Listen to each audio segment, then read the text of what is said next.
Well. Welcome everybody back to NFL Draft Live. We're back on Friday night again. It's a good space to be. We like her on Friday. Jake Schmink here. Nate Williamson with me. Nate, how you doing on this fine Friday evening? As I'm good. It's 3 weeks kind away. of hot It's kind outside of right hot. now. You It's go. like It's 80 hot. something degrees, I think, today. Yeah. Uh, I don't know. I'm excited to hang out and then, get this weekend underway in a good way. I also brought something special to show you. I don't know if you've seen them yet, um, but we'll get to that later. We certainly will get to it, and we've got a lot to get to in this show. Offensive line is going to be the main focus of this show, and then we're going to talk about a lot of players. We're going to roll through it as quickly as we can because I think a lot of people have probably heard enough about the top guys. We're going to touch on them, but we are going to leave plenty of time to get into some of these other guys in the class that just feel like we get to a point where the top 30 and 50 are just talked about. Maybe we want to expand that to the people, do we not? So, Nate, first thing I want to talk about here is I want to get your take as a Saints fan, of course, on the trade that went down a little earlier this week with the Saints Hmm. and Eagles swapping a ton of picks here, and essentially what it was is the Saints giving up, the 2023 first, 2022, 2024 second, and a few other extra selections around there. Number 102, obviously, a big part of it as well, to get two selections in the top 20. So obviously, the speculation immediately goes, where are they going with 16 to 19 here in the first round now? Because there are options at the top. They're in a good position to get two pretty good players, or maybe one really good player. What do you think, Nate? Initially, I just Yeah, I think it's important, first off, to note if you haven't, go watch Jake's video on that. He did a really good job laying this out, but I'll break it down a little bit quicker. Having these two picks first round is a position the Saints haven't found themselves in quite some time. So Saints fans are kind of rubbing their eyes. Is this real? And thus, it gives a lot of options, and there's a lot of ways they could go with it. I think the main reason for this is to give them that flexibility in a draft without, other than on the defensive line and maybe a safety prospect, many top tier guys. You're not probably, we've said this before, and then Patrick Mahomes came out, probably going to be pulling a top tier quarterback out of this draft. Mitch Trubisky was the top quarterback in that class to some. I don't know who, but definitely some. The Bears. Yeah, that's true too. Well, if we're gonna be honest about it, it was the No, Bears. I'm just throwing some shade. Yeah. But, Oh yeah, of course. But no, with the Saints, I think they like this flexibility, to be able to, maybe pull off an offensive lineman and a wide receiver and a quarterback. Some forecast even two wide receivers, which I just do not think that's going to happen. Don't expect that. It'll probably end up being a safety and an offensive guard. Because Dennis Allen is the head coach now, and it's a defensive focus, and they're not signing Tyrann Mathieu. Saints fans, get that out of your heads. It's not happening. I'll put my foot down on it. Wow. It's not going to happen. Putting his foot down. Anyway, a lot of this is the other alternative to actually drafting with the picks is using the trade up. The Saints like guys like Kenny Pickett. Maybe if they decide to go in the first round for a quarterback, that could be what you see. They could elect to do that later, with a guy like Matt Corral potentially being there a little bit later on. Yeah. But really what this move spells is the Saints are not necessarily done. These aren't picks that are locked in.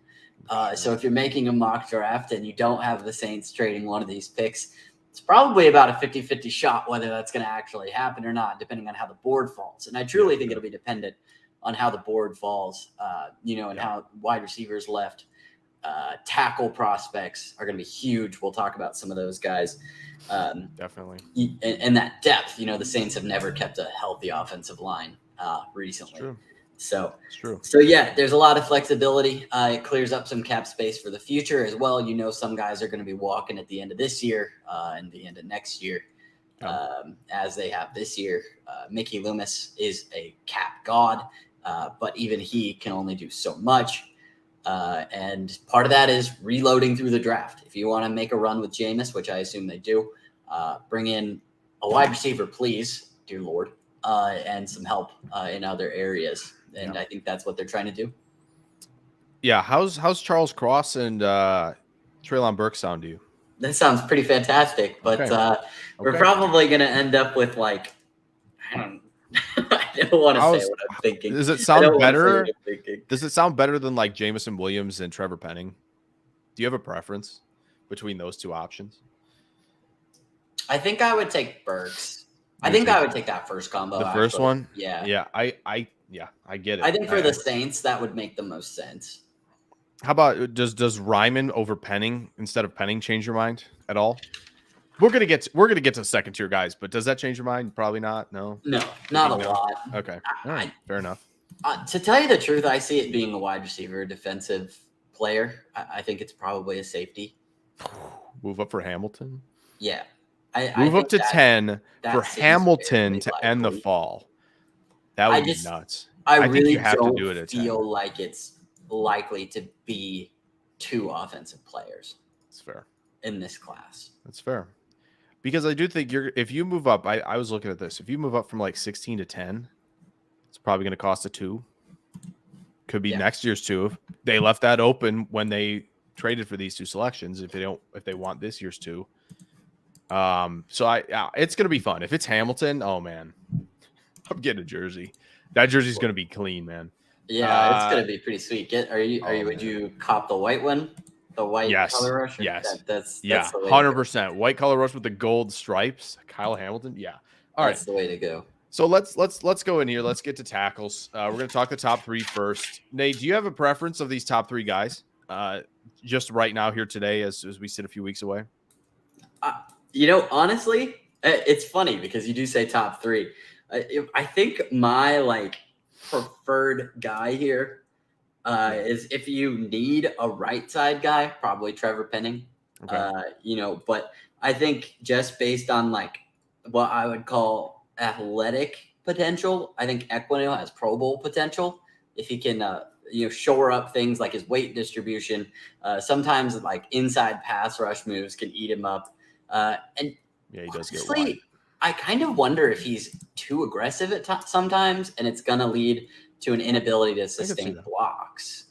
So I think my preferred, if you need a right side, is Trevor Penning, but I think overall most teams will probably be willing to take a shot with Equino because the ceiling is through the roof.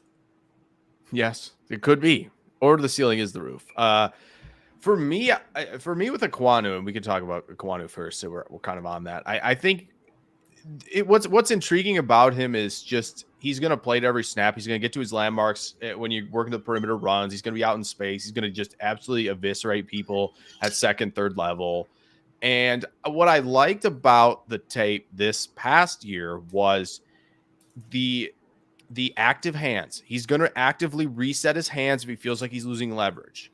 Whereas a lot of guys, if they lose inside leverage, they're just going to be like, all right, I just got to grab outside and just hang on. And that's not going to work consistently in the NFL. It just isn't. No, just the top guys are not wide with their hands. They just aren't. So for me, Equano does a great job of looking to reset. And is it perfect? No, but that improvement is important to me. And I do agree with what you said. I think there are times the sets are wide and he's leaving himself open to inside moves. And I think that's fair. But I think the athleticism is obviously there. The footwork looked a lot better. And when he has to work linearly or to the perimeter, he does a great job. He's still my tackle 2, though, I will say. He's still my tackle 2, but I think he's very, very good. He's my tackle 2, actually, as well. Okay. You want to know who my number 1 is, actually? My highest overall. Yes, I'd love to know who your highest overall tackle. Prior to any intake, going through this whole process. This is one of the positions that I've only been through my whole process. Okay, hit me. Charles Cross. Okay. There are those who are there. I'm a truther. There are those who are there. I'm a Charles Cross truther. I think he's got the brawn. I think he's got the brains. And, as far as my strength weakness charts, because I'm a big pros cons guy. That's how I do a lot of my scouting work. I got a lot to do it. Weakness. Yeah. Is the way to go. The strengths way outweigh those weaknesses, and I think he's going to eat some people up. Maybe not literally. So my thing with him is you get to a couple games, and I went through about, I think, 4 games on him. So first couple games, I'm like, oh, man. There are some people out there, Nate, who agree with you and have Cross at the top. And after those first couple games, I'm like, wow, this guy is incredible. He's, he's reach blocking. He's not perfect where he's going to seal, and he was kind of just hanging out with his backside on the defender a lot. And I was like, okay, that's fine. Like that's working. He needs to get better at that. But okay, vision's great in pass protection. He picks up the stunts. The anchor improved a ton. His footwork's impeccable. And again, I think he does a great job with his hands. Then I got to the Egg Bowl game against Mississippi. That is the worst game by far. Yeah, and It's Sam bad. Williams, who a lot of people think, okay, this guy could be a top 50 pick if not for the sexual battery, issue. That's a major that's a major thing. And we're not going to ignore it. That's a problem. But like his talent on the field is NFL caliber.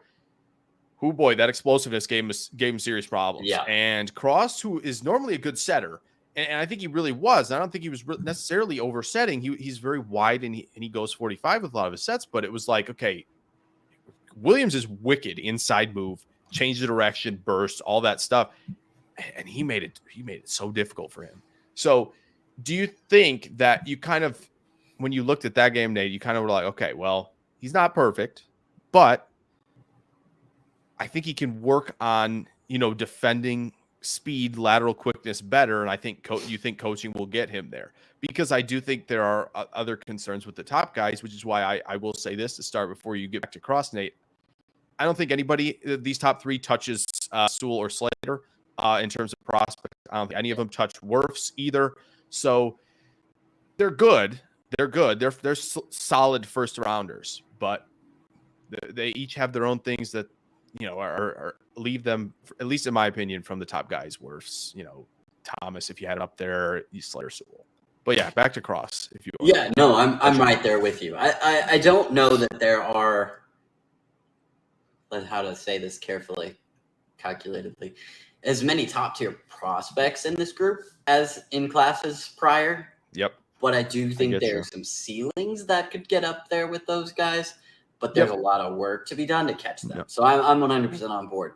I think one problem I really have with Cross, and something that keeps it pretty close between him and the next 1-2 guys before a decent drop off, is Cross's versatility. It is not great. He lacks a lot of the mass you need to fill him in at some places. Some parts of his game are really, really good, really top tier stuff. Oh, absolutely. And then others, not good. So I think that's almost a summary, in my opinion, of this class. Yes. Is a lot of guys. I think it's very fair. There's some glaring issues with even the top guys. But if you put this guy, at your left tackle spot with a primary role of pass protection, do not let this guy get hit. Yep.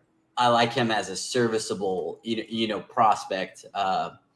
Maybe a guy that could reach a Laramie Tunsil type. It's a pretty role. good.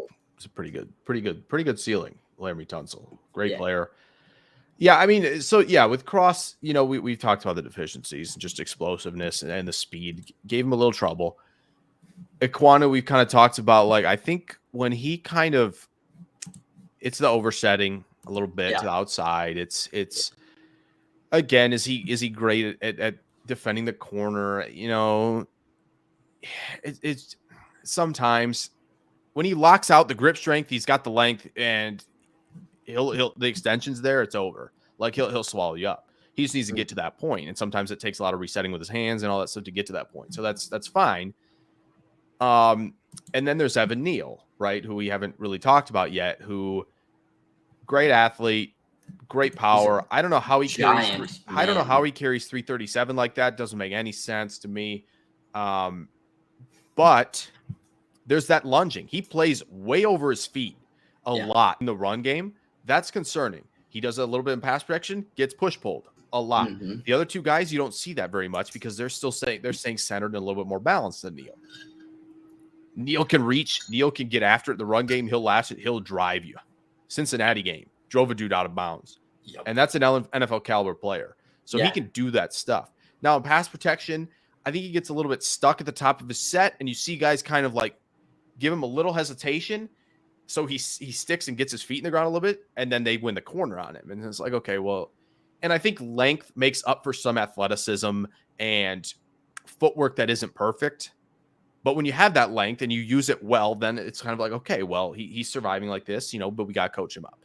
And Joshua makes a lot of sense. There's that. Yeah, I was a lot gonna of say that is a prospects across the perfect board, a lot of comment. potential, but lacking some coaching.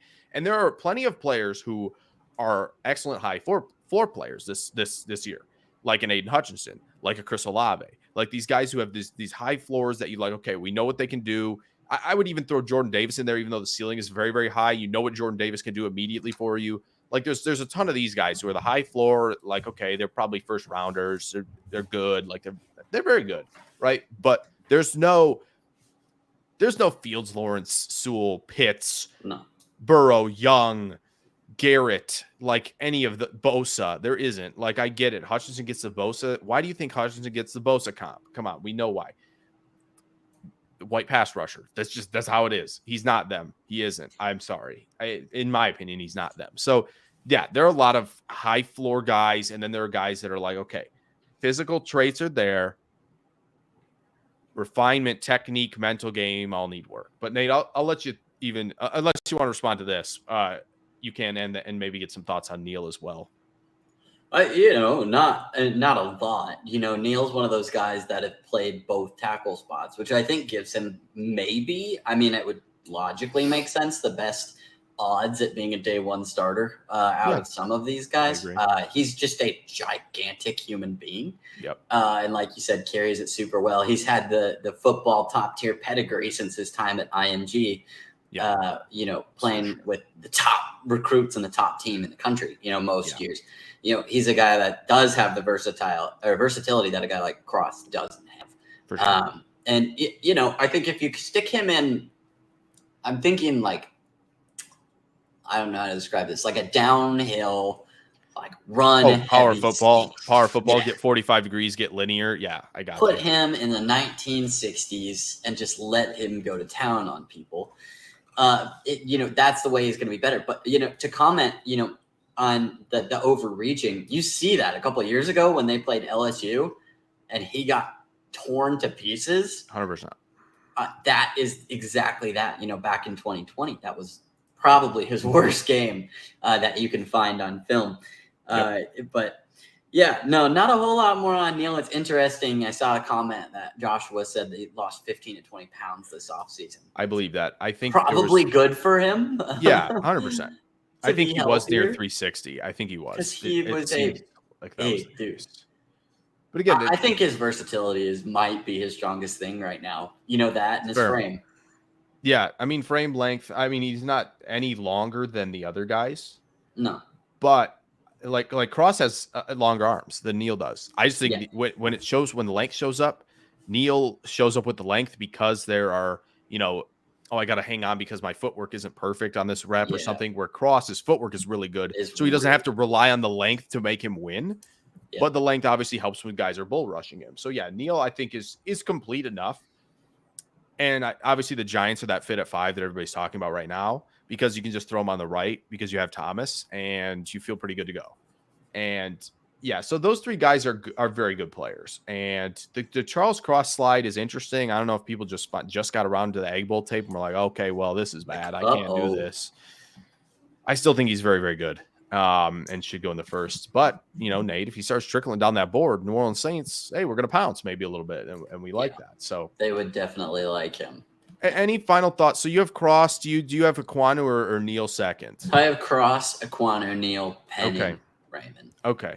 We're going to get that second tier. And Ryman? maybe Nate. Is it Ryman? I think it is Ryman. I think it's Ryman. I think it is. As soon as I said it, I was like, wait, no. Because he's from like central Austria, Germany, Austria, one of the two.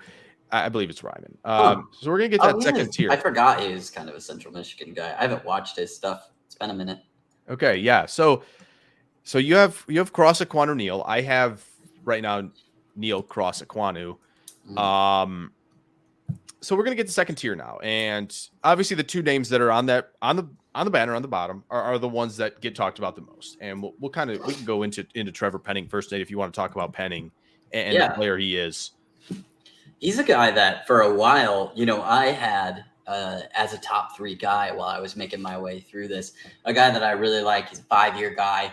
A guy with a ton of experience, playing at left tackle most recently. Good athlete. The explosion is fun to watch. Yep. And, a guy that can get out on the perimeter. And like we said about Equinu, just get out and go to town.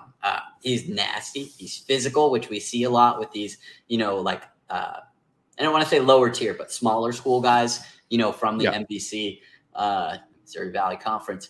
And dominant in the passing game. Somebody who is really fun to watch. I think he might be my favorite watch that I've had out of this class, just because he's not the top name, but I think he's going to do big things. Got good length and range. I don't know that he'll play at the left though. I think it's fair. I think he might get swapped to the right because of partially size, but partially just fit. My biggest problem with him, I think, is that some cases when you watch him, you see this inability to really to have a bend and to get good leverage. That's kind of where my nitpick with him comes from. Yeah, I agree. I mean, listen, when you have the mentality of a Trevor Penning, there are going to be coaches that go to bat for this because he wants to finish everybody. He wants to piss you off on defense. He legitimately wants to piss you off. He pissed off a lot of people down at the Senior Bowl. That was clear. Now the problem is he did that edge he plays with can lead to some problems. He threw a guy into Desmond Ritter's legs at the Senior Bowl. You can't do that. You got to play within yourself a little bit more. Now, again, coaches are going to love the idea of being like, okay, we can scale this guy back a little bit in terms of the mentality he plays with, rather than saying, dude, you really need to get after it a little bit more. That's a big selling point. And I understand the selling point. Listen, we need you to get after it more is not a good sign, especially the run game. And Penning won't have that problem. They'll be able to hopefully rein him in. And the problem for me is even power and rushers who got low and got inside his chest, and he gave up his chest a lot. And he did so at the Senior Bowl as well. And he gave up a lot of ground, and that concerns me. And that's kind of why, again, a lot of people are saying he's their favorite watch, and I understand why. I'm going to be blatantly honest. I feel lower on this tackle class in terms of these mid-tier guys, just because I think there's a lot to work on. And for Penning, that's one of them. Pass protection. He has the athletic upside to be good in that area. He is not great at that area yet. I think the footwork's okay. But like I said, power, explosion to power, if he's not winning inside with his hands, he gets blown back. And that's and it happened against Iowa State. They don't have these, and he didn't really face Will McDonald, who's this bendy edge rusher. He faced a guy who's really playing probably a lot of 4-eye at the next level if he gets drafted and plays.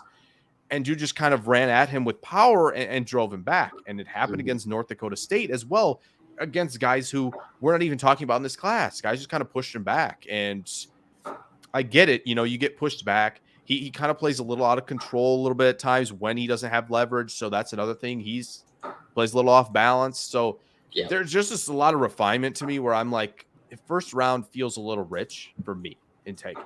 Now, again, if you're betting on potential, you're like the Saints. You have multiple first rounders. You can kind of, in 20 to 70, you got to take a guy you want because you don't know if he's going to get there. So I get it in this class. So Penning has the athletic upside and everything to work with where you're like, okay, we can see the ceiling we're projecting. That's what we do. For me, if I have one pick in the first round and I feel like I've got to nail this pick, I have concerns personally. So don't you put that Penning mid first round to the Saints juju on me, Jake. I swear to God. Please don't. Put him somewhere else. Oh man, put him somewhere else. This guy, that hard inside move, if you run that against him every time you watch the film, every time there's a hard inside move, you could put him on his back. If that was what you desired to do. It's one of those situations. If you're pissed off, you might. Yeah. He pisses you off, he might do it to you a little bit. It's one of those situations where the schoolyard bully gets punched in the mouth. Yeah. And that happens to him. And you know what happens is it results in a holding penalty every time at the NFL level, especially. If he's on the Saints, he will be the most flagged player in the NFL. Well, there might be another tackle in the second tier who might be more flagged than him. Okay, fair point. But I get what you're saying. Well, the other guy might not start. So yeah, you might have a point there. You might have a point there. So all you need to know, if you want to see the problems with Penning, watch his game against Iowa State.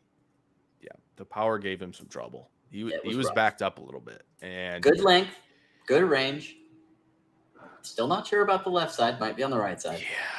Got to work on that inside move, and got to work on the balance. Start doing the balance beam, juggling, flaming balls, do all that crazy stuff, that 21st century physical therapy stuff. Here's the thing.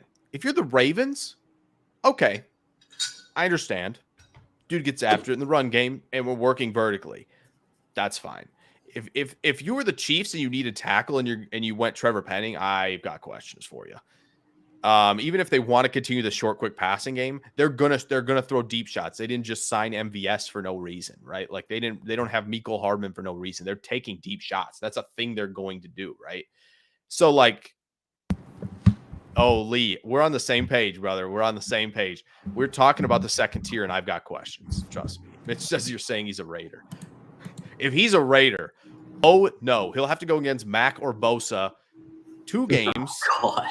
He'll have to go against Gregory. He'll have to go. The AFC is a problem, man, with rushers. TJ Watt and Odafe Owe, who's growing. You know, there's so many rushers. We assume the Jaguars are probably going to take Hutchinson. You're going to have Hutchinson, Josh Allen. That whole conference is going to give you problems. So yeah, I've got my reservations with Penning.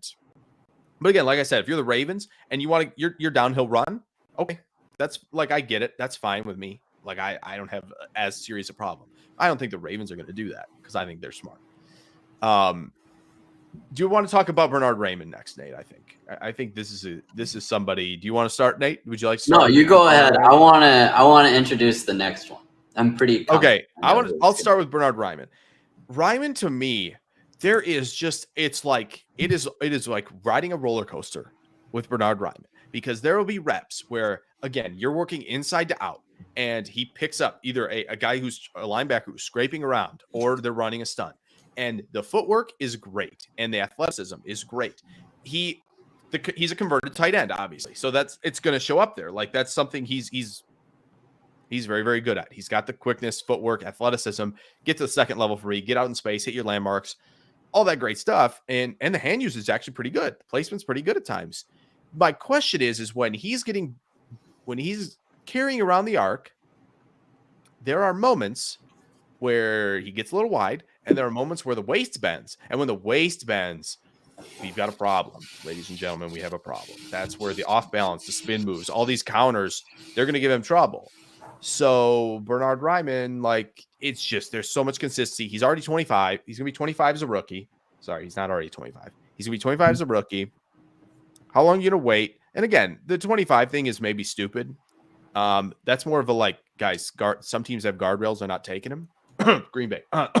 But the thing with him is, like, this is still a bet on potential. If he was 21, teams would be like, okay, great. We're going to hopefully build this guy up by he's 23. We're going to get 2 contracts out of him. This to me is like, okay, he better be going to a team where they need a swing tackle. They need a 6th man, and this is their guy, and they're still contending 6-7 years from now, and he could be the starter. Sure. Yeah. Maybe that's a little too much. 3 to 4 years, he could be the starter, right? Like he could be the starter 32. 3 to 4 years, and you can carry him through, and he can carry him through his prime, right, between 28 32, and you have the tackle there. That there's so much to like with Raimann. There's so much to like there, but the inconsistency is high, and it's waist bending, and it's just a little bit being out of position. It's hard because the tape is good. I enjoyed it. I enjoyed watching him, but I do have questions for sure. And that's this whole thing with this second tier. So there's a lot of really good positives about how Raimann plays. 100%. There's just, like you said, a couple things that are really scary. You know, glaring. Pass protection. His athletic, like the foundation that he's built, you know, he carries like so much extra weight that wasn't naturally there, you know, until he started playing the position. Yeah. It's impressive how he carries it, because you would think that man is so fluid, smooth. The agility is there. He'd be a second line blocker. You know, he's going to get to that second level. Good feet. There's just a lot to like. But, and that's what it comes down to, is that but, right? You know, so much with this class, but especially with this. If you bull rush this guy, free shot, Yeah, there are so many just like little things technically that you're like, oh, but they're little. But like, no, that these are big problems if they're not like fixed. Yeah. Like It's he's just just it's gonna little get things. out-muscled on It's a just lot of little things. things. There are just He's little good. things that Like the strength is I there, need more. but it's not NFL there Yeah. quite yet. I need more. I need more. But if I'm I don't know. I'm trying to figure out where I would take him. Because, like, this is the thing. Like, if you're the Saints and you're at 19 and you moved up for a receiver or you moved up for Kyle Hamilton, like, you're at 19 and probably one of these two guys will be available. Sure. And how confident do you feel throwing them out there and being like, listen, you're our left tackle. We're rolling with you. Let's roll. Like, if I'm a Saints fan, I'm kind of like, I'm kind of worried about Jameis at that point. Mitch, he was a tight end. Mitch, yes. So Yeah. very close. He was a tight end at one point. So that's And all at that 6'7", athleticism he and footwork should is be. there. Yeah. Like all the athleticism is there. All the footwork is there. He obviously got reps at tight end at Central Michigan. Like he knows that position. He knows how to play inline. So he just had to move over, get bigger, and handle bigger guys. And that's just kind of where he's at. And so I'm almost there. I'm almost there with Ryman. I think I'm closer to there with Ryman than I am with Penning. Honestly. But I'm just not there yet. I'm just not there yet. I think that's fair. Nate, who's your next guy? I figured we wanted to talk about Fa'alale. Okay. Yeah, let's talk Fa'alale. Let's do Because it. I love his name. I like his game. Okay. It's got a good frame.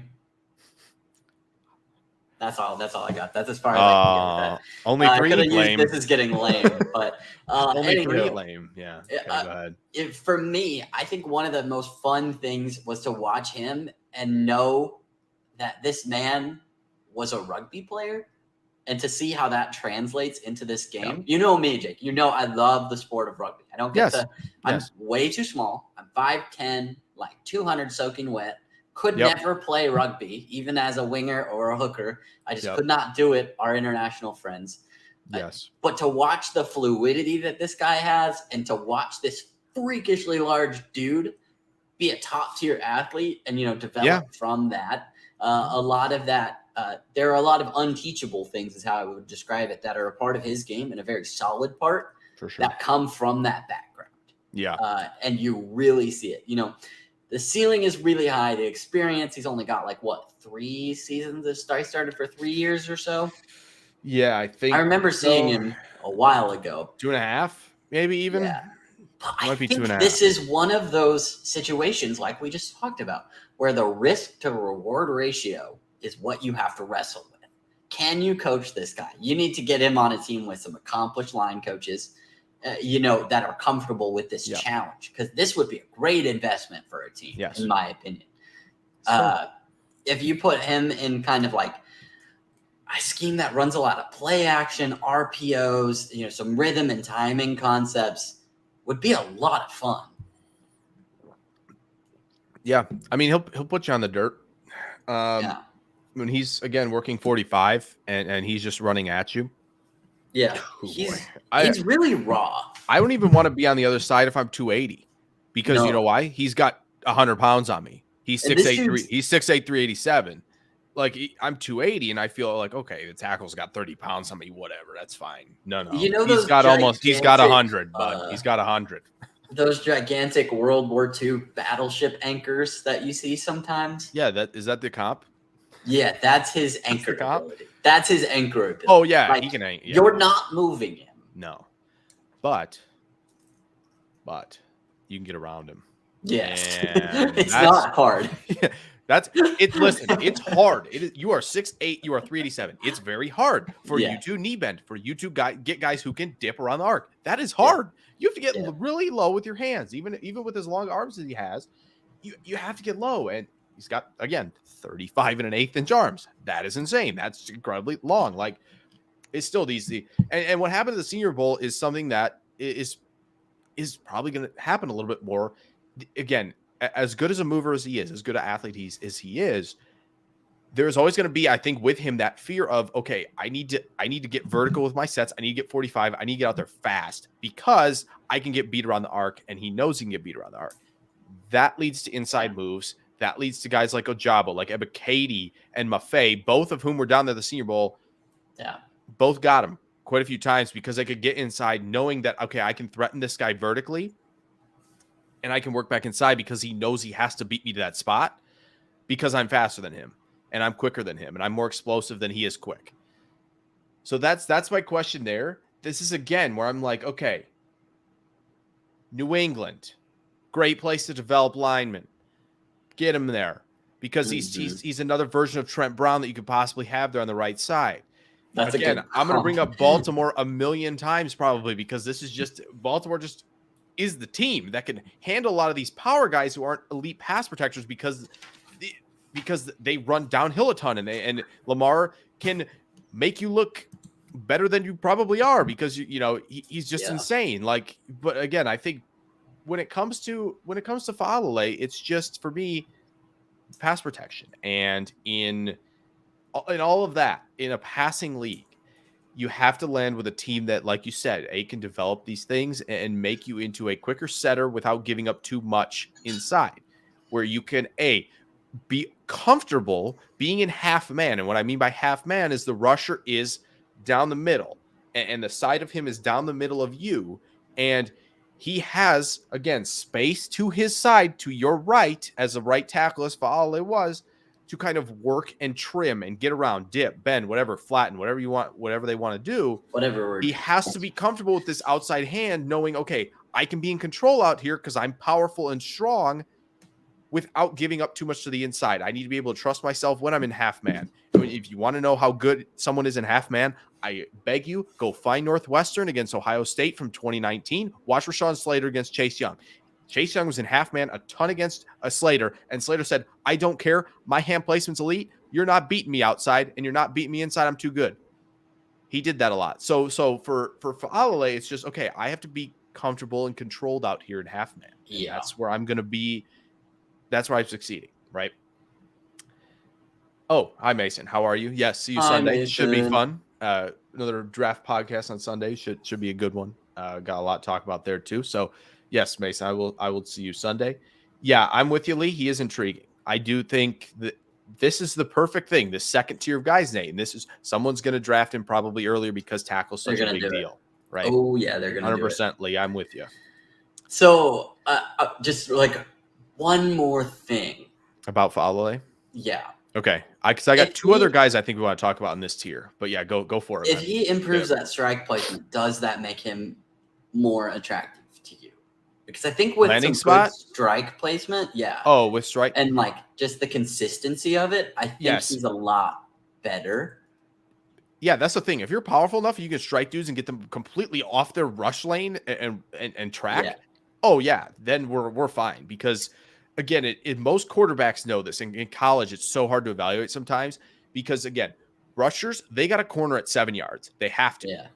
Because quarterback can step up, get out of the pocket. They know where they're going. Like guys like Burrow, they know. You're getting too far field, fine. I'll step up. I'll move to the spot you're vacating.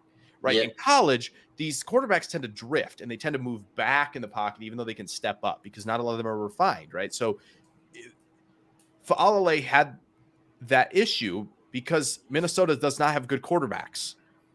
So they have quarterbacks who are going to drift and do all this stuff. So that's a problem. So yeah, I'm with you, Nate. If the strike is good and he can keep defenders off their lane, off their track, good.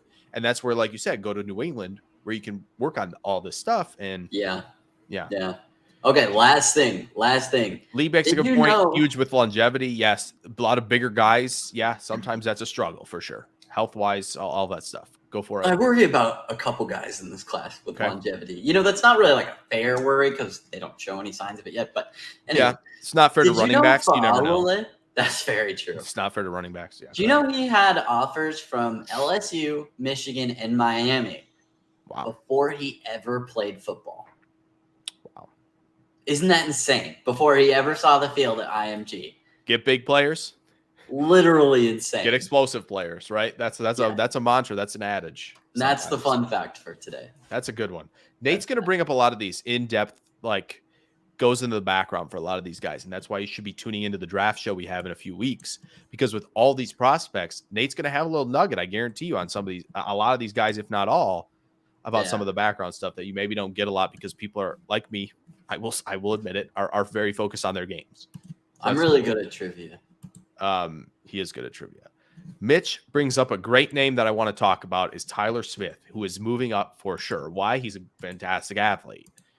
And that shows up. And for Tyler Smith, here's my biggest concern. If you're in an offense with that, again, wants you to pull, get out in space, get to your, like I've said, get to your landmarks like 3 times. I don't want to keep saying that because it's like repeating jargon over and over again, but he's really good at that. Second level linebacker seal, got it. He's got enough power, displace guys off their spot, down blocking. That's great. Get to a perimeter to smoke some dude. Yes, absolutely. He'll do that. My question is there's so much, and I'm looking off my notes. There's so much catch technique with him where he's not striking first. I don't know why he doesn't want to strike first because he's a powerful dude, where he likes to kind of catch guys. He loves to like catch rushers. And what that does is that leads to, Nate, we know this, major flaw, major problem technique, wide hands.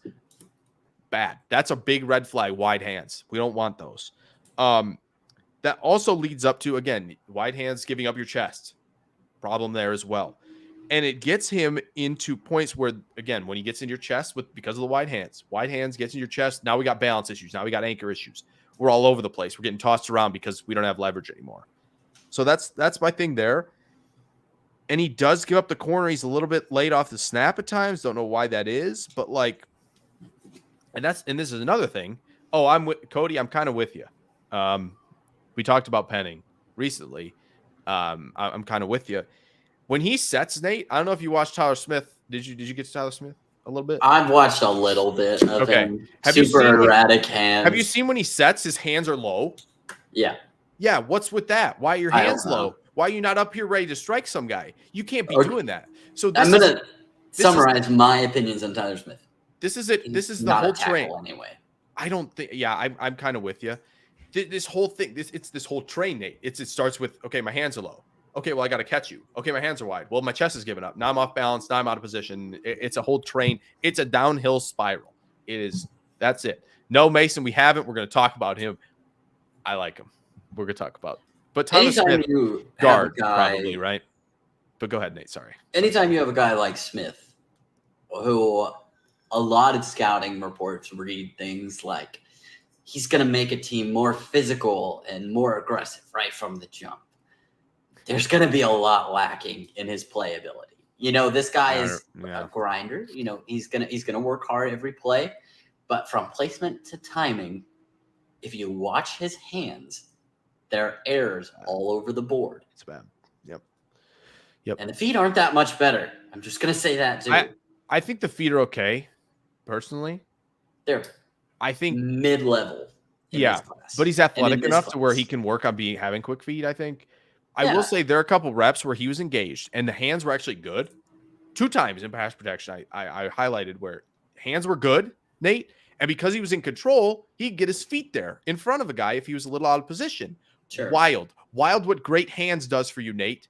Wild, right? Am I right? And I mean, if that's the thing, if we're going to talk, potential, ceiling, work on this, work on that, all of these guys have the potential to be a top 10 pick. The top 3 guys could be top 10 picks if they can work on this, work on that, potential, ceiling. Yeah. It's just not there for me with Smith. Yeah. And I don't think he's a tackle.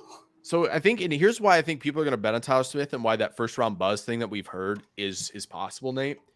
He turned 21 5 days ago. So people are like, okay, well, we've got athleticism here. We've got some to work with. He's 6'5", 325. That's plenty good enough. 34-inch arm. That's plenty good enough. But obviously things to clean up. When you look at Penning, who's 23 in a month. You look at, again, Ryman, who's already 24. Some of these guys are older players at this point who took advantage of that extra year. Good power to them for taking advantage of it, right? To hone your skills in college. That's totally fine. I like that. But Tyler Smith is a redshirt sophomore. And teams are going to bet on that, right? Even though age is a very variance thing when you talk about prospects, and we know this, they're going to take a shot on him because they're like, okay, he's young enough. We get 5 years with him, right?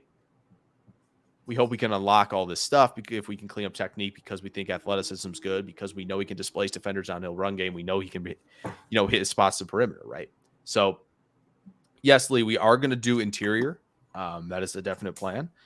I want to hit one more guy, I think, in the second tier really fast. Oh my gosh, we are 45 minutes in. Hello. Sean Ryan, I really want to hit this because I think this is where we get into that tackle interior conversation because a lot of people think he's a guard, right, Nate? I don't know if you think he's a guard. Maybe you do. You think he's a guard. Yep. I think there's only We're one doing thing. 2 guards in a row. I do think there's only one thing preventing him from being guard because I think everything else is fantastic. And this is why I could see him. It's the corner. It's the corner. Mm-hmm. That's it. That's it for Sean Ryan. In my opinion, in my evaluation of him, it's only the corner. And that's the problem.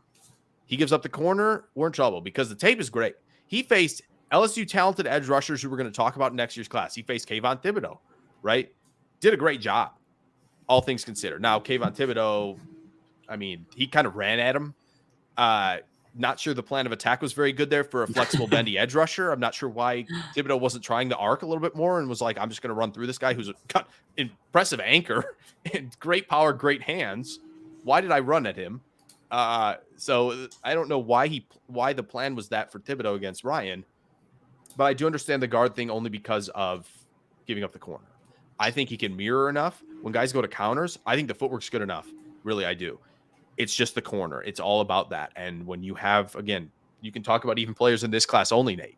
Thibodeau, Walker, even, Jermaine Johnson, Ojabo, Ebba Katie, Drake Jackson, all these guys who can win the corner. It's like, okay, well, we got a problem with all these guys who can win the corner. And that's the only thing I think that's holding me back from not saying this is my tackle 4, don't care, is the corner.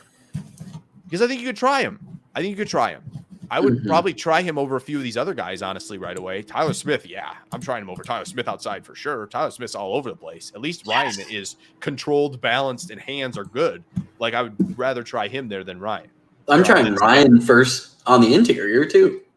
In that regard. And this is why Ryan should be a lot higher because he's just really good. Like, Ryan's just really good. It's just, again, if he's a guard, he's not going to get drafted early, right? I want to answer Cody's comment. Okay, because I am riding this train right now, too. This is a line of thought that I've been diving down to. You know, asking about the age threshold. We're seeing a lot of these older guys playing later into their career. That goes for other sports as well. I think that's just a testament to the fact that 10 years ago, an ACL was an athletic career death sentence. Now, bad injuries like that, we can work with. You know, modern medicine has evolved. People are eating better. You know, Tom Brady invests $2 million a year into his health because that's your biggest investment when you're an athlete. Yeah, and look at him. Yeah, just look at it. Clearly. Look at his wife. That's all you need to know. Right. I think the age threshold is going to become a little more important, but I also think contracts are becoming bigger and becoming more player-sided. So I don't know that teams are looking as much at like, okay, well, this guy's 21, he's younger, because you're going to have him for the same amount of years as you might have a slightly better, slightly older guy. It's contract-based. You don't get to automatically keep a guy until he's 26. You know, it's not like there's a contract cut off at 26. I think specifically teams with a win-now mindset, which I think in the NFC might be like half now. The AFC, you could argue, is way more stacked, way more talented. And obviously there's quite a few title contenders there. I don't know that age is as much of a factor anymore as it used to be. With you. And again, for me, the age thing is only because there are teams that have specific guardrails. And, you know, when you're trying to project for some of these guys, when you look at like, okay, the average first round pick from under this GM is like 21 and a half years old. It's like, okay, well, they're probably not expanding it in the first for this guy, right? They're just not going to do it. Now, does that mean nobody's going to do it? Absolutely not. Like, people are going to – Trevor Penning's going in the first. Bernard Ryman might go in the first. And Bernard Ryman is, again, by all accounts, like I said, has very good highs, and you can reach those. Lisa's Kenyon Green is my dream pick at 28. Now there's something. That's interesting because I feel like a lot of people, Lee, are going to be disappointed if the Packers go guard at 28, I will say. But Kenyon's a very good player. Mitch asks, Nate, why isn't Petit Frere from Ohio State being mentioned much? Yeah, Kenyon Green, #1 player in Texas out of his recruiting class. Fun fact. There you go. Anywho, Petty Frere. How do you say this last name? I think it's Petit. Up. I think it's Petit Frere or Petit. Petit. Petit Frere. I think it should be Petty Frere. Petty Frere. Maybe it is. Because I would like him to be petty, and I think that's where I want to go with that. Anyway, I can talk about him. I actually really like him. Okay. I think he's a guy that has the ability to be a starting left tackle at the next level. I think his swap halfway through college on different sides of the ball leads to some technical problems. And if you watch the tape, some of these get covered up by just the sheer quality of Ohio State football teams, which, as we know, is insanely good. It will be for some time, I'm sure, and it has been for some time. There's some technical lapses there that come from, I think, partially that swap. Yeah. And I think there's some IQ questions as well with the football side of things. He's a guy that, has some lapses, super athletic, can continue to grow and learn the game a little bit more, as we say. But if you put him in a zone-heavy offense, I really like him. I 100%. Think there are certain things he's not going to be able to do for you.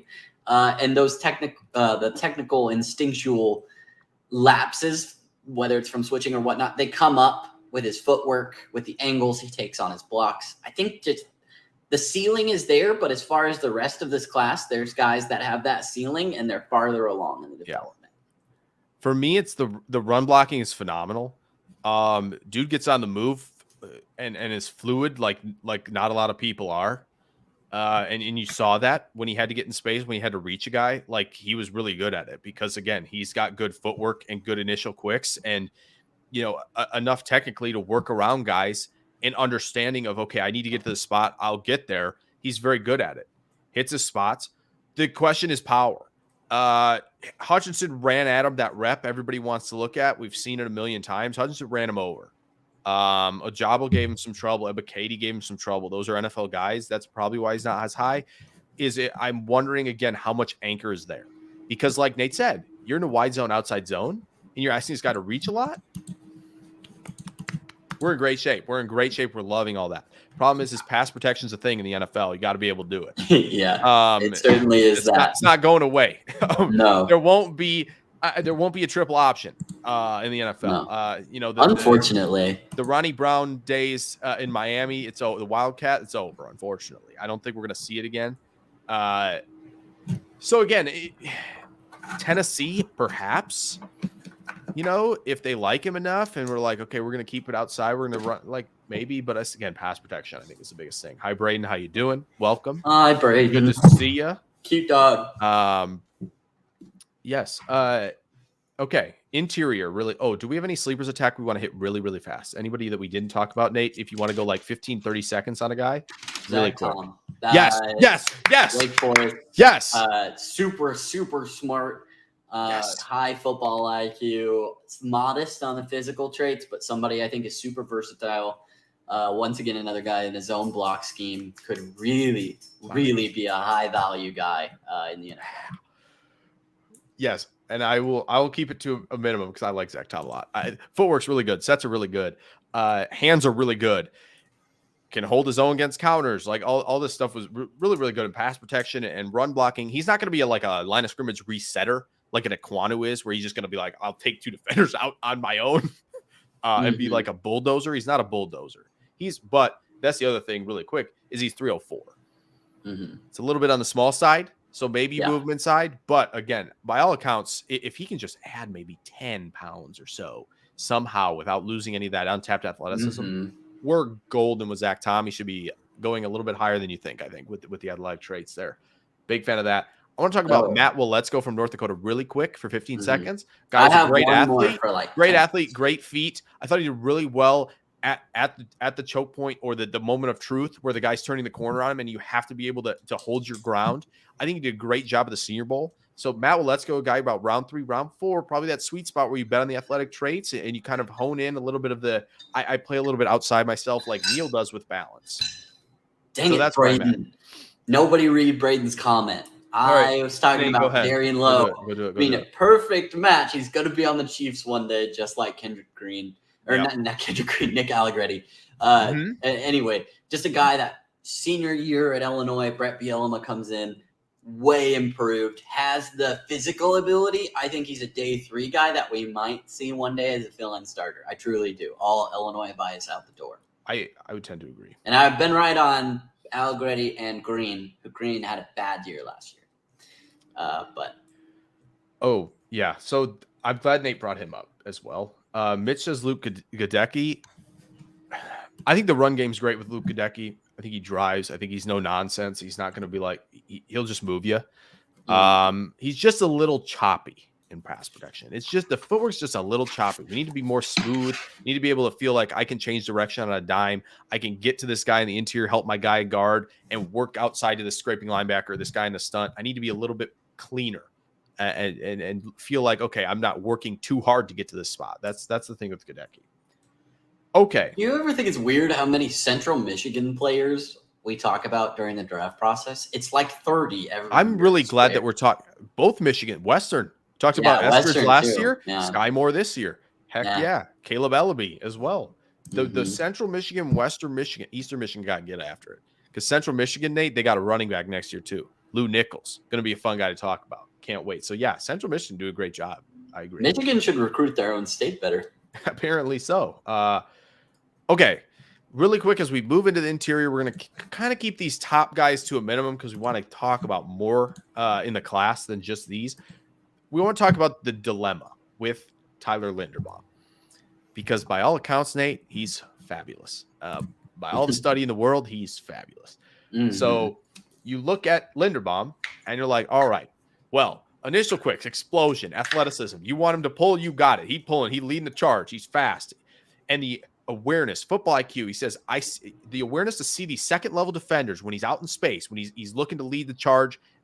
My goodness, he picks them off like he's got eyes in the back of his head almost. Like he's the dude who can catch a fly with his hand because he's just that good at it. Like he's just picking guys off left and right.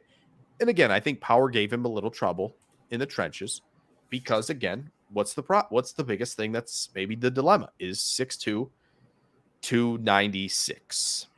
So as good as he is, and love it, wrestling background, love that with center guys, offensive line guys, especially the interior where you're just fighting every step of the way with big, strong dudes in the defensive tackle area. Like that's the thing. And that's where we're talking about, okay, we thought, and again, Nate, he should be probably in your top 10, honestly, especially in this class of all classes. As good as he is, he should probably be in your top 10. Now, if you're knocking positional value and you do that thing on your board, that's fine. Then maybe not. But by all accounts, he does everything really well. And maybe, yes, he gives up a little bit too much, like I said, with power. It's the 296 thing. You're betting on the outlier. You're betting on this guy's not Garrett Bradbury, who has not been very good. You're betting that, okay, I need to be on the other spectrum of this. He's Jason Kelsey. So you're betting on him to be Jason Kelsey if you're taking him in the first round. And that's just how it goes, right? That's just how it goes. Like, Humphrey was dominant, okay, at Oklahoma. He was really, really good. He went to the Chiefs in the late second round and wasn't even the first center off the board, right? Like, Dickerson went before him, and he was hurt. Why did Dickerson go? He's bigger, right? And he can play guard, and he has played guard for Philly. It's a size thing, right, Nate? So any thoughts on Linderbaum really quick? I think you covered it. I think the one thing that kind of you could say sets him apart, I'm not sure I would die on this hill from a guy like Garrett Bradbury is I think he's stronger than Garrett Bradbury is. I'm with you. I think his perfect fit for me, find him a coach that comes from the Shanahan tree and put him in the branches and let him go to work. Because this guy, you can ask him to do things you can't ask other centers to do, in my opinion. All I'm going to say is it's going to – I thought this was going to happen. The problem is they pick like 102nd or 101st. The Saints have 101 or 102. You remember? It was the one they traded. 102. They had 102? Okay, so 101 or 102. Rings a bell, but I can look. Whichever, 101 or 102, the Dolphins sit there. McDaniel needs a center. He does. Michael Dieter's not a good center. That's the fit, folks. High IQ, uber athletic center who just could dominate for you. He's no way. He's not getting to 102. 101. 101. There you go. It's the 101. comp pick, yeah. Yeah, so it's the comp pick, 101. He's not getting there. And again, by all accounts, Shanahan and the Rams picked too late as well. They're like 103 or 104, right, Nate? I think somewhere in that area. It's just not gonna. So like the fit is. I mean, I love the Giants at 37, and this is crazy, right? The fall is happening before our very eyes. Like before, it was like, okay, well, the Eagles have 3 first-round picks, right, Nate? And they'll take him with one of those, right? Kelsey's got maybe one more year, which by all accounts he does have one more year. So maybe that's the first spot. Oh, okay. Actually, let me correct myself here. Okay. New Orleans has pick 98. No, they still have that. Yes. They gave up 101. They gave up 101. Okay, so the Dolphins is 102. Yes. Okay. Then the Rams at 104. 104. And San Francisco at 105. They're going to be in all accounts on this one guy where I'm assuming we're going to talk about pretty soon here. But not for Linderbaum. So, like, it's Eagles maybe to replace Kelsey. Like we said, Kelsey does – watch Kelsey pull. He's in space. He's leading the charge. Like, that's Linderbaum. He can do that. 100%. That is him. Yeah. We've kind of moved off that a little bit recently. Now it's kind of like, okay, maybe Dallas takes him at 24. It's like, okay, maybe the Buccaneers, if Ryan Jensen doesn't come back. Well, he came back, so now it's not 27. Oh, well, maybe, the Bengals, they don't like Karras. They don't like Trey Hill, I believe, is their center. They don't like either of those guys. Maybe he's the pick there. And that could be possible, and I think that's something. But maybe he just trickles into the second day, Nate, because 296, and it's still an outlier bet, even though he's a really, really good prospect. That's it. Like, you really hate to see it because Creed Humphrey fell all that way, Nate. And if not for Jamar Chase, absolutely disgustingly good outbursts against the Chiefs, had the offensive rookie of the year, what felt like in the bag in a very competitive race with Slater, Chase, Waddle, all these guys who weren't quarterbacks. You felt like, okay, maybe this is the year. Maybe this is the year offensive line can win this award. And again, he was an all-pro. He might have been the best center in the league as a rookie. It's crazy. Yeah. But again, teams are not willing to bet on in the first round. And he's smaller than Humphrey. So it's like, we'll see. That's the dilemma. But by all accounts, Nate and I will have him ranked very highly, I imagine. Yeah. I hope we're talking about him on Thursday. I really do, Nate. But I got a feeling we might be talking about him on Friday. And Giants fans, maybe you're excited. Oh, that's a guy we'll talk about. First, top 2 guards, Nate. Do you want to talk about one or the other first? And we'll kind of go balance off. If you want to pick one, and then I'll respond, and then you respond. You go ahead. You bring us in. All right. Well, I'm starting with the guy that I like the most, and it might shock you a little bit. It's not Kenyon Green. I'm going to go Zion Johnson first. Here. Okay, that works perfectly. My goodness. Let's talk about this guy. Whoo, boy. For some of y'all who really enjoyed Trevor Penning's film, man, Zion Johnson, I smile all the time watching Zion Johnson. It's really true. If the Packers picked him, I'm not upset, honestly. Even though it's a guard and it would shock me, I'm not upset because here's the thing: he played tackle in 2020. Didn't go well. He's another guy who, Nate, like we talked about with Sean Ryan, the corner. It's a problem. He moved him back inside. Oh boy, we're talking about the initial quicks, the explosion, second level blocks to hit the linebacker were no problem for him at all. They moved him inside to center, Nate, at the Senior Bowl. Dude's reach blocking Travis Jones and other DPs who are really, really good players. He's reach blocking like nobody's does any reach block people on tape consistently. So when you look at guys like Cross and Ekwonu who kind of reached but kind of had to turn their back to the guy because they're like, okay, I can't get to him with my arms. No. Zion Johnson gets there with his arms. Yeah. He is complete package.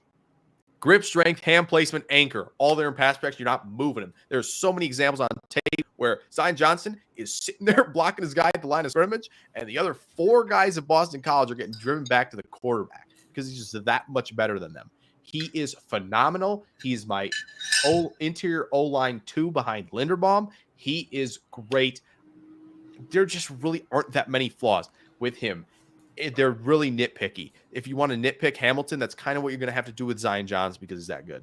Okay. Yeah. No, I think that's super fair. I'm done.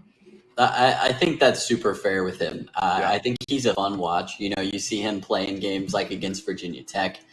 Super fun to watch. I have my worst game I have down from him, and this speaks to the quality of play that he's put forth, is from 2020 against Duke, which, of course, it's a long time ago. You're going to come back and you're going to develop, I think, the guy that's going to be a starting guard, put him in his own run scheme and let him go to work. But I think he's super versatile. I don't think you necessarily have to have him in that, but this guy's a stud. He is actually my interior offensive lineman number 1. Woohoo! Put him over Linderbaum, my guy. I thought about it. I've thought about it. I thought you were going to go with Green, which is why I was like, you start. But you let me down, Jake. Come on. Zion's a beast, man. I had to do it. He's so good. Lee agrees. Hope he stays healthy. That goes for Zion Johnson out of Boston College, and Zion Williamson out of Duke. Hope they stay healthy. Yes, They're exactly. beasts. Yes, of course.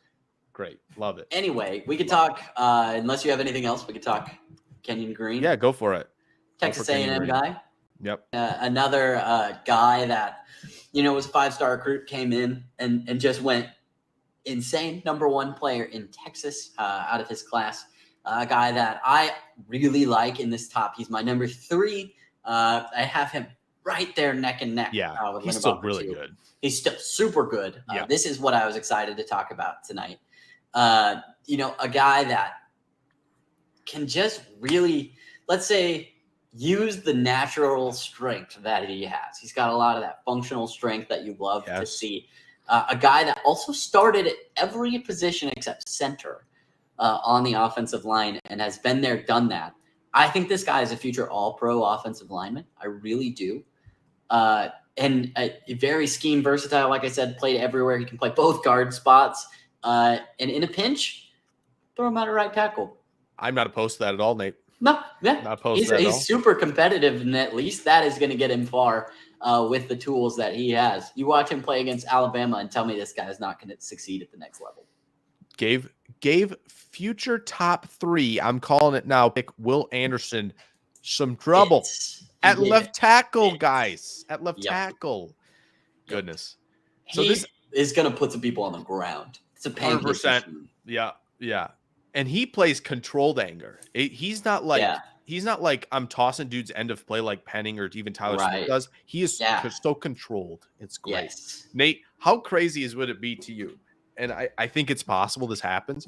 How crazy to use it? Maybe it's like, okay, yeah, Kyle Hamilton did end up as the best player of this class, or Kayvon Thibodeau did end up as the best player of this class. But 2 guys who were the top 5 players of this class, when we look back in 5 years, are Zion Johnson and Kenyon Green. That wouldn't surprise me at all. They're just that good, right? They're just that good. This is another certified ship whistle USS World War II Navy anchor with some great fluidity and movement. Yep. Nate, I wrote this down too because I was like, okay, I'm just gonna chart the positions because I know everybody. When I went to the tape, I know everybody's like he played everywhere except center, right? And so I went to this year, Nate, played left guard against Auburn LSU, played left tackle against Bama, played right tackle against Kent State, and played both left tackle and right guard against Arkansas. This was all last fall. It's literally insane. All last fall, he did all 4 of those spots, and what was great about the Kent State game is he played right tackle because Texas A&M got other studs in the interior that they're like, we need to get these guys reps for years down the road, right? Because they killed those little teams at the beginning of the year.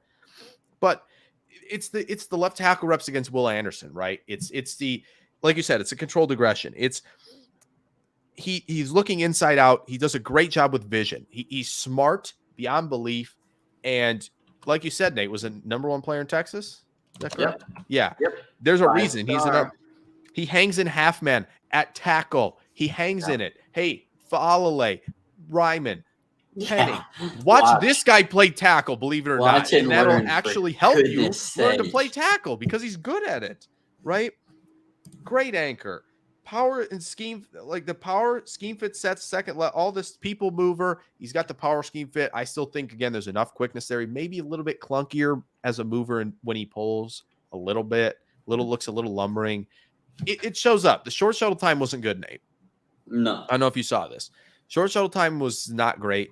And as someone did, Josh Norris, I believe, of Underdog Fantasy, did the study on like the short shuttle and how that translates to success. And very often it does. However, with Kenyon Green, I'm throwing out the window. I think the versatility is great. I think there's just so much to like with him. Like I said, clunky in space is like the biggest thing. And again, I wrote down guys who dip the edge at the corner a little bit, maybe give him trouble. Problem is he's probably not playing out there unless in a pinch. Like you said, maybe a right tackle. I have no qualms. I mean, I would not. I would trust him over some of the tackles that have started in the NFL in the past couple of years. 100%. That one is with for you. sure. I'm with you. Man, Nate, this is the most hype I think we've ever talked in this class. This is my favorite position. Maybe that should tell you something about this class, guys. It will never get as good as hypest we've got this so far in these like rank. We've done only 3 positions, or 5, I guess you can say 5. The hypest we've got is Zion Johnson, Kenyon Green. Yeah. Maybe tell you something about this class a little bit. Sleepers? I love a couple sleepers in this. Yeah, class. let's get to the sleepers because I do think again those are the 2 guys. Do you think they both go day 1, Nate? Do you think maybe one of them positional value may drive down because obviously you look at versatility. Kenyon Green obviously has a little bit more versatility than Zion, but Zion does move into center, which is also valuable enough to tackle it. Tackles more valuable in center, right? But that ability for Zion to move into center should add to his value, I think, because it's a more. I think one of them goes day 1. I think one. I tend to agree. I think it's Zion personally. I think Kenyon Green might tumble because they saw the short shuttle time. But guess what? I think the Texans, I think the Giants, somebody on day 2 is like, thanks for letting him fall. By the way, we feel pretty good about it. Yeah, Lee, I agree. Kenyon can fill on that right side for Jenkins, can kick in, out, wherever you want to put him. Really is a. Yeah, I do think I don't know if I'd really want him at left tackle long term, but man, he's good, and he's 21 years old, and he's dominant. we talked Lee into Kenyon Green at 22. It could be Zion at 22. It could be. So Braden and Mitch both brought up this guy, Nate. I don't know if that's where you want to go first. Yeah, go ahead. Do you want to go first there, Nate? Doctor Strange is actually the first sleeper I have on my list. So, okay, you want to start? Yeah, no, we can talk Doctor Strange. Yeah, that's fine. Let's do it. the second most, probably the first most anticipated Strange to come out this year. We don't talk much about Marvel movies, but yeah, I think that's gonna fall. Never. behind. We don't talk about that. A guy that started a ton of games at Chattanooga. Not that is exactly the most top tier level of film to watch, but if you watch him play against Kentucky, that's quality opponent. Relatively a guy that run block, the football IQ is there. He's got some positional flexibility, but not a lot. I think he's a guy that you're going to see at guard probably at the next level. I think he's one of those guys that I use this term a lot, and that's a developmental starting guard is what I would classify him into. I think he has the traits there to be a mid to above average starter at the next level. I like Cole Strange actually, and I think he can honestly. I think he could probably start at guard quickly because I do think if you have a line where you feel really confident where you're at with center and where you're at with tackle, that if there are some issues, right? Like hands are a little wide, right? Yeah. You see a little bit of the core strength and anchor. He's a little bit leaner, right? And the so corner is an issue at times. Yeah. And so, and so he the corner, he won't play outside. And so you get, but again, yeah, you talk about the athletic 3 techs, but I think his feel and the footwork are good enough. It's just, he has to be able to anchor a little bit more. He needs to get his hands in tighter. He had some good reps against Travis Jones down in Mobile. And that's what people are going to point to and be like, listen, this is top tier competition. He handled it. No problem. We feel good about it. He can, again, work out in the screen game, get out in space. He's athletic enough to do that stuff. So it's, for me, I think it's just the lean frame, anchor, and hands that are things, again, that you may have just need to add to his frame a little bit more. Or Nate, he's just a center and he's 6'5", 310, and that's big enough, right? And he's big enough to play center, and you've got decent guards already in house, and you feel good about that, and you're rolling, right? And then the worries about his hands, and even keeping his feet engaged become a little less dominant, in his look if you move him into center. Because he won't get the explosive 3 techs at center, right? Very often, not very often. A lot of the times, his issues were his hands, like we said, and that kind of led to opponents kind of working on his edges a little bit and that led to some shortcomings, in what we saw from him. I do think the run angles are good, Nate. Run angles are good. He's a good run blocker. I think that's where no qualms. Qualms. That's where he will thrive. In his own run. He's going to be hitting people in space. In my opinion, I think that's the best way you can move it. What's wild about this class is there's some we thought center wasn't going to be deep because Jarrett Patterson goes back to school for Notre Dame, Ricky Stromberg goes back to school for Arkansas. Like so many of these centers went back to school and oh crap, the center class isn't deep. Actually, the center class feels pretty good because you have guys like Zion Johnson who can probably play center, like Cole Strange who could probably play center, right? So I like those guys. So Nate, any others you want to get to, or do you want me to kick off somebody? Let's talk itching, and you can start it if you want. I'm itching. You let me know if you want to start on this guy, but this is the guy that I wanted to talk about at least for a little bit. Yeah. The first ever over a 3-star signee at this school. Let's do it. What you got for me? Played Illinois. Spencer Burford from UT San Antonio. Yeah. Okay. A team that is super fun. The Road Runners, he was their top recruit at one point, which is just insane.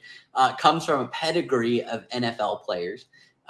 He's got cousins that have played. I don't know if you would recognize the name Adrian Waddle. Sam Hurd is also his cousin. Oh, Sam Hurd. Okay. Yep. Sure. Yes. He's athletic. He's got the length. And he's an aggressive guy. He's not gonna be one of those guys that does it too much, like we talked about earlier. I think the timing of punches getting hands on people, and even the placement leaves a little bit to be desired. But once again, another guy in his own blocking scheme. Give him a year or two, and he could be a starter. I think there's going to be an argument about moving him to tackle rather than playing him inside. I think he's inside for some people, but it's interesting. It's interesting. It is because he's 6'4", 305, which again, like Zach Tom, who's he's 6'4", 304. Yeah. I wasn't sure if he was still 6'4". I couldn't remember the weight. I knew Tom was 304. I didn't know if he was 6'4". Oh well, we should have just come. We should have just. We had the knowledge. Pre-show, we should have done our notes.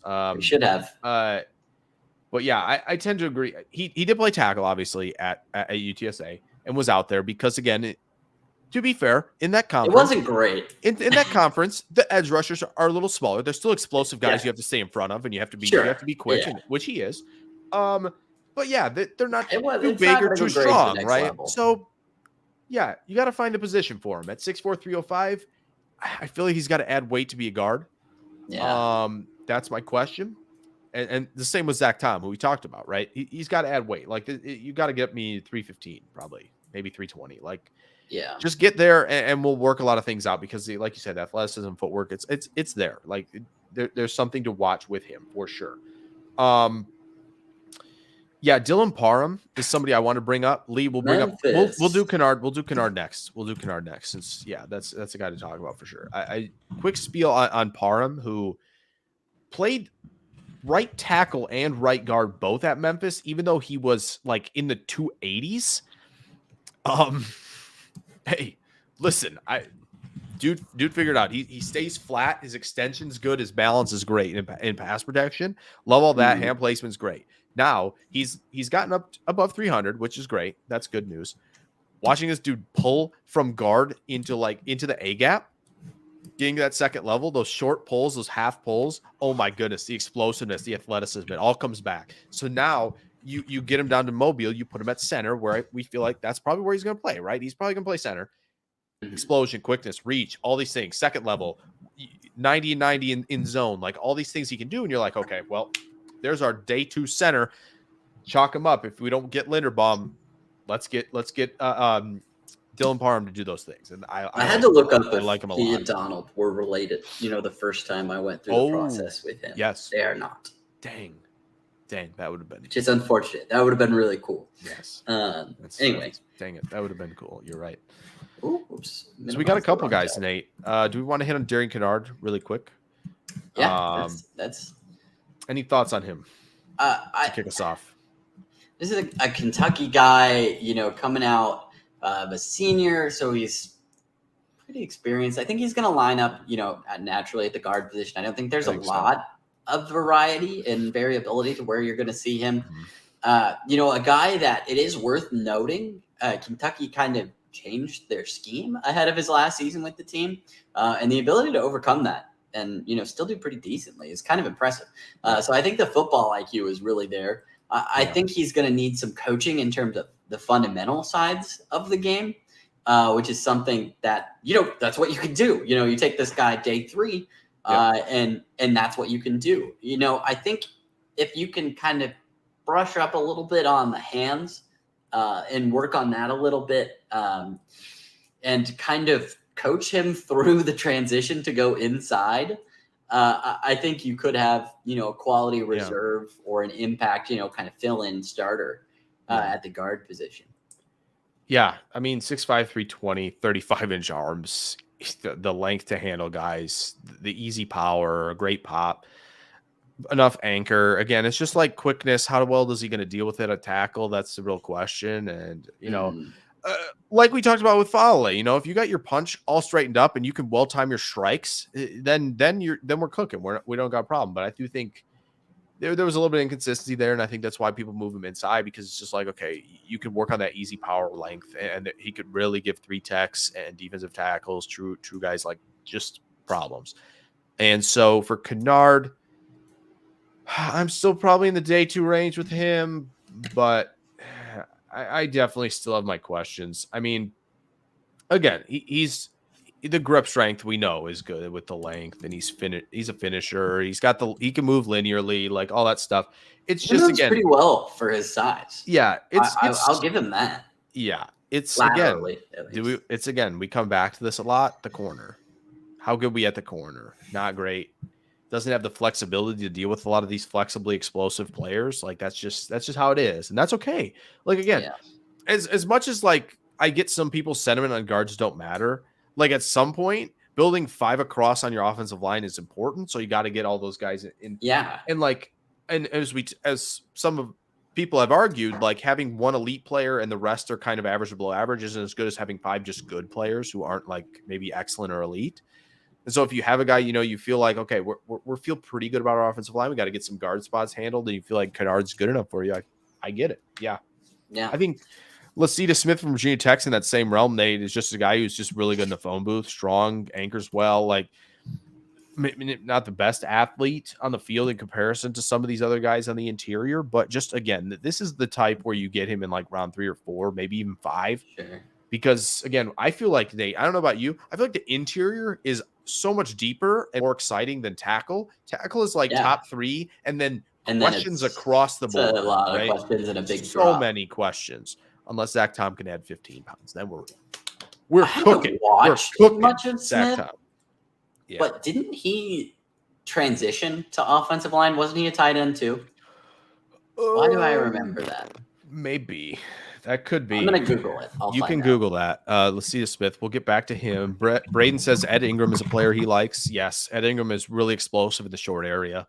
Oh, yeah. And he was. He was? Okay, that makes sense for Lacita Smith. That's another name. I think that's a good name to bring up. Braden said Ed Ingram, Nate, like I said, out of LSU. Yeah. Strong. He's a guy that's held it down. Loves collisions. Great in the short area in terms of explosiveness. There's an off-field thing, right? I believe. Yeah. So, like Sam Williams, I don't know what it is. So I'm not trying to say off-field thing to hide whatever it is. I don't remember what it is. I don't remember what it is at this point. I know that it got resolved one way or another. Okay. I don't want to speak on it, not knowing. Yeah, that's the thing. Like, that's my Sam Williams thing got dropped, I will say. However, probably, I'm guessing happened. Yeah.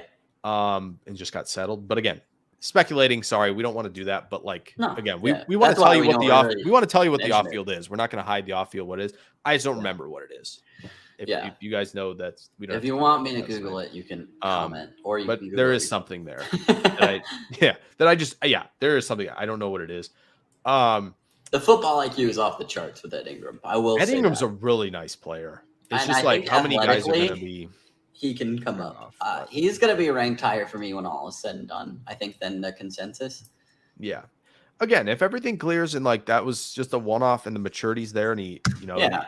he's again, I asked for And I mean, forgiveness, repenting, and he understands what he did was wrong, and then like working to be the change. That's like yeah. in whatever it was. Then like great, okay, I get it. Second chances are important, guys. Everybody's gonna make mistakes. Yeah. That It was also 3 years ago. That right. is a And so sizable amount of time. yeah, and so I feel like again the Jeffrey Simmons thing, which we talked about when he punched a girl in the face, right? Yeah. Like you have to go through, you have to see about this guy, and that's how it works. Oh yeah, Mitch, that's true. Jamari Sawyer, Yeah. I could be a tackle. He's a roller coaster. A lot of people like him. Could be a tackle at 63-15. Senior Bowl, I think, has him in the right spot. They're moving him at left guard, right guard. They put him at both spots. I think he did a great job. I think that's where his position is. I do think if you needed him in a pinch, he's another guy that like I would trust. I would trust over some of those second tier guys who have just so many technical problems. So if you're looking for a tackle, look in the interior class. Maybe just pull a guy out who has, again, experience like Sawyer does. Yeah. Worst case, you get 3 chances to try him at different places. And then if you fail, it was a horrible pick. But you get all those chances. So. This is where, like, if you're a team like the Giants who have a lot of swings, and if you move back from 7 or 5, say with the Saints, right? Like if that's a trade they make, now they have a lot of swings. You can take a lot of swings. You can swing at the upside guys, but you can also swing at the guys who are versatile and can play tackle and pinch. Packers have always focused on drafting guys who have tackle experience. Doesn't mean they end up playing tackle, but they've been out there and they know the ins and outs of that position. So Sawyer, I'm totally at that with you, Nate. I like him. Shoot, there was another guy I forgot about a guy. There's so many guys. Thanks for hopping in. Up. Bye, Lee. Thank you, man. Thank you. Lee, that's what we want to do. We want to talk past the top 15. We don't want to sit here and talk about the same guys. I know we talked about like the top guys in some spots. We don't want to completely focus on them all. Lee, hope you enjoyed it. Hope you can be back for the next couple, and hope you're back for the draft show where we'll dive into all these guys, obviously, Thursday and Friday during the draft. Have a good one, Lee. We'll see you very soon. Chris Paul, that's who I wanted to bring up. That's my guy. Another Tulsa guy. Yeah. That's why I feel like, if you do content, you should probably write up Chris Paul, write a report on him, because someone will probably search that. And it'll come up. Maybe it'll come up. But Chris Paul, the sets are really smooth, Nate. The footwork is smooth. Like when we talk about Gadecki being choppy with his feet, Chris Paul is the exact opposite. Now the corner is the question, right? But I think the sets are smooth, and if he can maintain in half man like he can with power, he's big enough, strong enough to be outside of tackle. So I like him a lot on day 2. He's going to be one of my guys. I think Sawyer ends up as one of my guys as well, Nate. But I'm a big fan of Chris Paul. Yeah, there's a lot, of guys we've covered. So many. A lot of them, but a lot of guys to watch day 2 or 3. I think past what we've covered, there's a few guys you could see taking late rounds. I think the guys you probably should know as far as sleepers goes, I think we covered a lot of them. Some good ones. I want to hit a few more on the way out here, Nate, just to cover them really quick. I think Marcus Hayes from Oklahoma, strictly a guard, but finishes, looks for work, plays with a lot of power, tenacity. You can tell he's really out. He loves it. He loves being out there, loves dismantling guys, but again, plays with that controlled aggression that you like to see from guards. Very much a Trey Smith type of player in him. Trey Smith was always the guy on the offensive, on the attack, but played within himself and stayed pretty balanced in his rookie season. Trey Smith at college was wildly unbalanced, but he played within himself his rookie season. You look at that and you go, okay, the athletic limitations are there maybe with Hayes a little bit more, but I liked him. 4.89 40 for Paul. Yeah, he's also a great athlete, if I forgot to mention that, because he's, great passer, obviously, good shooter, great athlete, Well, at his height, he should be fast. Yeah, you got it. Nate, is there anybody else? Otherwise, I'm going to throw a few center names out because we've kind of focused a little at guard. I'm couple guys deep enough to talk about any of them, maybe other than Banger Munford, Luke Watson. Oh yeah, do you want to bring up those two at the end to finish us out? I think they're UDFAs. So you think Munford's UDFA? Munford's going to get drafted. I think past that, it's probably UDFA. Okay. I think Munford's his versatility, his stature, once again, is one of those guys that you're going to see him attracted by NFL teams. 2020 was really good. 2021, I think, was a little bit of a regression. And there's kicked inside. So yeah. There's a lot of questions, I think, regarding that move, the consistency. But from 2019 moving into 2020, he got a lot better. Just watching that tape. If you watch him against Minnesota in 2021, it looked really good. Fun watch. Some reach blocking that was really nice to see there. Yeah. To see the but then on the flip, if you watch him against Michigan, you're going to have a lot of questions. But I think I don't know why he's just like the inside version of NPF, but yeah, I got what you're saying. Yeah. Sorry, I didn't mean to cut you off at the end there. That's my bad. No, you're good. I don't think he'll grade super high in this class for me, to say the least. Yeah, it's fair. Top 15 in the interior if you combine center and guard. Okay, that's not bad actually in this class. That's not bad. He's top 15. On the latter half of that, but okay, still, yeah, I got you. Probably like 12 to 15. Yeah. Okay, this is a good name before I rattle off centers. Logan Bruss played right tackle at Wisconsin, but I think he projects better inside as a guard. I think that's somebody, Mitch, that the Packers might look at because, again, tackle experience, but can kick inside. Technically very good. Obviously, the athleticism on the field isn't as elite as you'd maybe like. That's probably why he's a day 3 player. But again, got guard center versatility. Not bad. Cade Mays plays with plenty of power. A lot of room to grow for Mays. Just a little bit out of control at times. But a guy, again, I would love to bet on the traits on day 3 with Cade Mays. I'm there betting traits day 3. All right, try to rattle off some names really quick here at center. Cameron Jurgens, Nate, another guy, 6'3", 303 at center, phenomenal athlete. Center and tight end, both at Nebraska during his redshirt year. Did both of those as a redshirt. That is absolutely insane. And so don't you love that? That is so sells impressive. His own beef jerky.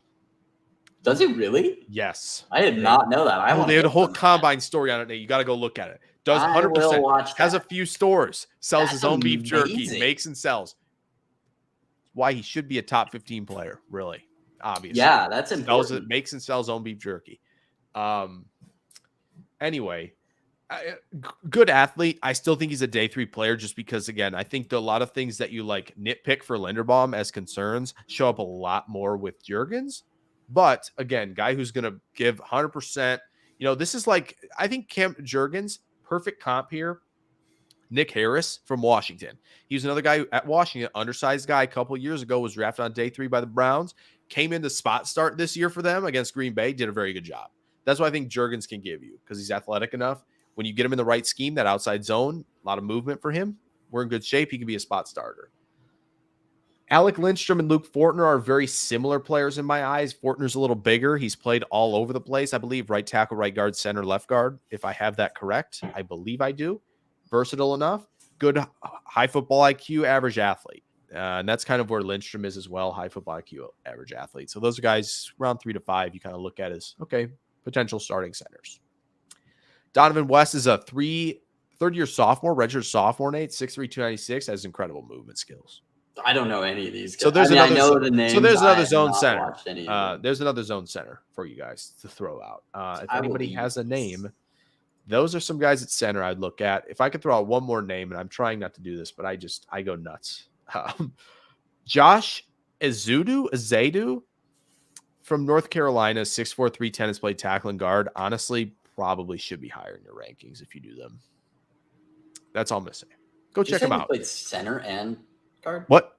He's played center and guard? Tackle and guard, Ezeudu. Tackle and guard. Oh, okay. North Carolina. I thought I heard that wrong. No, you probably heard me say tackle, center, guard when I said Fortner because I believe he has done all that. Again, he's a 6th-year senior, so he probably. I love the guys. When better guys take his spots, he probably moves all over. The guys those are rare. Favorite guys. Those are rare, but if you can combine Kenyon Green and Zion Johnson into a single prospect, Nate, we might have the greatest offensive line prospect of all time. I think you could put him greatest versatile player on ever the field. Actually, if you play him in offensive line, with that size, tight end. Here's the thing, Nate. If I were to draft all 3 of those top interior guys, I would just play. I would play Zion at center. I'd play Kenyon Green at guard. I would put Linderbaum at tight end. Wishbone We're gonna eat. offense. We're gonna eat. Ravens wishbone tight offense. end up back. Tyler Yeah. Linderbaum. There we go. There we Who's go. gonna play?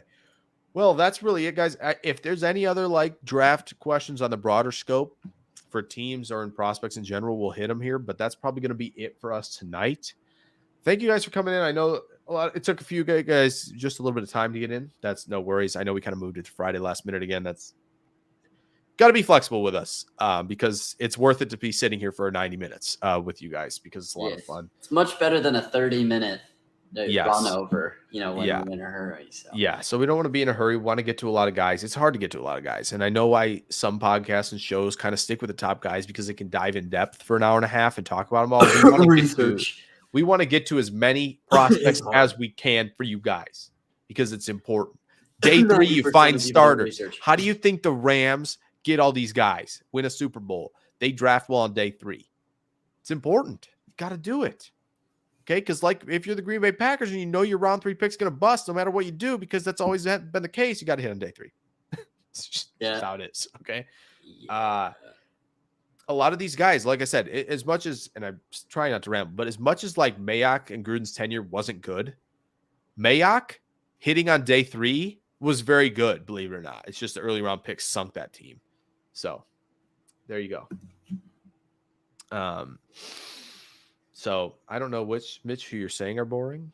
The guys probably that go only like the top guys. Yeah, that's fair. Because like I said, they're gonna be starters on day 3. He's talking about us, Jake. I know he is. I get it. So plugging the show really quick, 7 p.m. Central, April 28th, Thursday, first round of the draft. We'll be right here. Encourage you guys to join us and maybe let other people know that this is going to be a thing. If you want like some commentary and you don't want to watch NFL Network or ESPN, you can. That's fine. But we'll be here. We'll be having some fun. We'll kind of, we won't be as rigid, but we want to talk about guys. We'll have fun. This is our 6th year doing this. So we got to improve on something every year. I've got an idea of how to do that. Friday, 6 p.m. Central, I believe is the start time. That's when we'll be on. If it's not, I'll adjust that. But that's when we'll be on Friday. Rounds 2 and 3. That I will. That is going to be the fun time. Day 2 is really where we start enjoying ourselves. With rounds 2 and 3. There's so many guys. You get those absolutely wild presentations with some of the former players and fans on the stage. So it's again, day 2 is fun because there's in this class a lot of starters potentially. So in what fun. Feels like day 2 is a lot of fun. Day 2 is where it's at, man. It's where it's at. It takes it's 2 rounds. And it's like maybe like an hour longer than the first round. Yeah, the first round is a lot of. It's a wait, man. It's painstaking a little bit, but we're gonna be here, so join us. What prop is coming out from Goodell's home this year for night 1? If Goodell brought the chair to Vegas, let's go, baby. We're gonna have a good time. He brought the chair to Vegas, or that's Belichick. Belichick needs to bring the dog. Yeah. I'm interested to see again some of the GM setups. They'll be probably back in their buildings again, but probably if the Rams decide we're not going to be in our building, we're going to be in like this awesome house, then awesome. Okay, you're in LA. You should do that every year. Yeah, you should. If you're a Green Bay, probably go to the facilities. Yeah, probably go one of the nicer places around. Honestly. If you're the Raiders, man. Yeah, I'd be okay drafting from your stadium, even though it's not like right downtown in the play, but drafting at your stadium, basically near the strip, is good stuff. So yeah, we'll be here then. Nate, do you have a position in mind you want to hit next week? Tight ends. Should we do running backs and tight ends? Probably. Yeah. All right, we'll do running backs and tight ends. I think we should do both. So we'll do that next week. Feel like we might not get to all the positions, unfortunately, but we're gonna get to as many as we can. We'll talk about them all on draft day, no doubt. Yeah, we will. This is true. So yeah, running backs, tight ends next week. Hopefully Thursday. Nate, do we want to do Thursday or Friday? Is there a preference? Thursday, probably. Thursday? Okay, we'll do Thursday next week, 7 p.m. Running backs, tight ends. Yeah, so thank you guys so much. Thank you, Braden. Thank you, Lee. I know Lee's not here. Thank you, Mitch. I know Cody was in here too. Mason was in for a bit. Joshua, there were other guys who flipped in and out. Appreciate y'all. Throw a like down there if you're still here. That'll help. And we will see you guys next week. Should be a fun show talking running backs, tight ends, deeper groups like this group is deeper groups. So should be fun. Isaiah likely the next Packer, I hope. We'll see. Athleticism testing wasn't ideal, but we'll get to that. Thank you guys so much. We will catch you guys next week, Thursday. Jake and Nate signing off. Nate, anything for the people as we get out of here? Look, a puppy. Oh. He did. Bye. Bye.